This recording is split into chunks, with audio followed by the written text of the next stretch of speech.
To let Professor Kimbrough know, this doesn't make any impact on you guys, but Professor Kimbrough, the reason Gabe is included in this conversation is because he's currently taking notes and we want him to be able to associate faces and responses with names. So that's just for our professor's info, and now Corinne's going to get into it.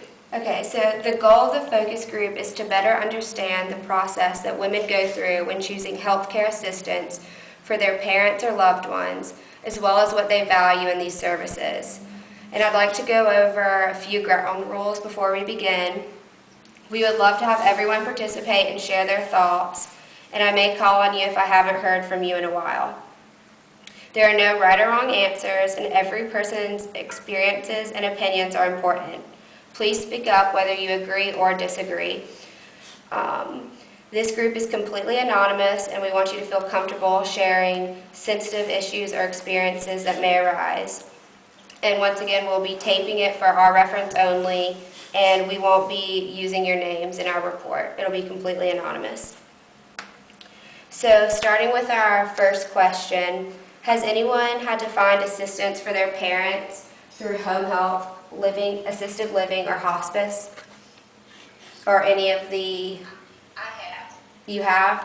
What kind of assistance Yes. have you used? Lisa? I had to do it for my father. He lived in Mount Airy, and I lived in Concord.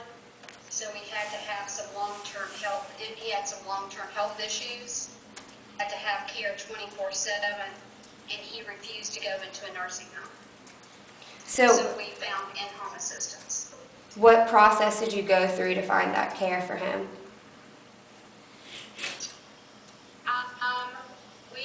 What I did was I basically searched on the internet for a variety of places nearby in Mount Airy. I interviewed them in terms of what kind of services they offered, whether they were licensed or not, and could they do 24-hour care, and what if they had backup. I wanted not to have a private situation because I lived so far away. I couldn't be there if someone couldn't be there. Okay. Thank you. And was that information readily available to you? Like you found it easily, or did you have a hard time finding that information on the internet? Finding the places was easy, but you had to contact each company in order to obtain that information. Did you find that to be inconvenient, or were you okay with that because you wanted to speak to them? Okay. I wanted to speak to them because it's very personal. Mm-hmm. And has anyone else had an experience with assisted living or in-home care? Yes, I have. Beverly. Go ahead. I have. My mom has, she's 85, and she came underneath my wing about 4 or 5 years ago, and she's lived in my house a little bit, but primarily she lives in a retirement center now. It's not really assisted living.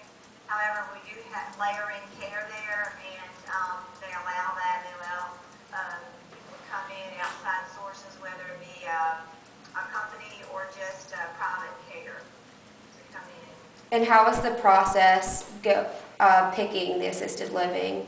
Was yours similar, or did you have any unique experiences yourself in terms of searching for the type of care you wanted?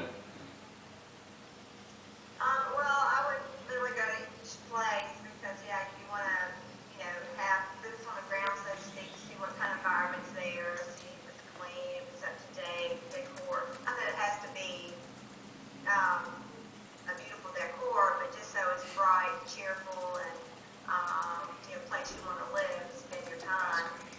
So I would go to each place when I was looking at the possibilities.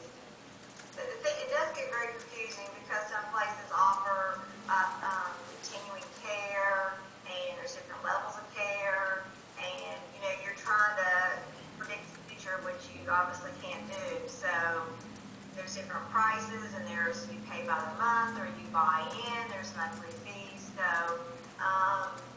it can be kind of confusing, and it's pretty unnerving because you are talking about your loved one lot of unknown factors. It's not like looking for summer camp where you're just going to go for a little bit. Right.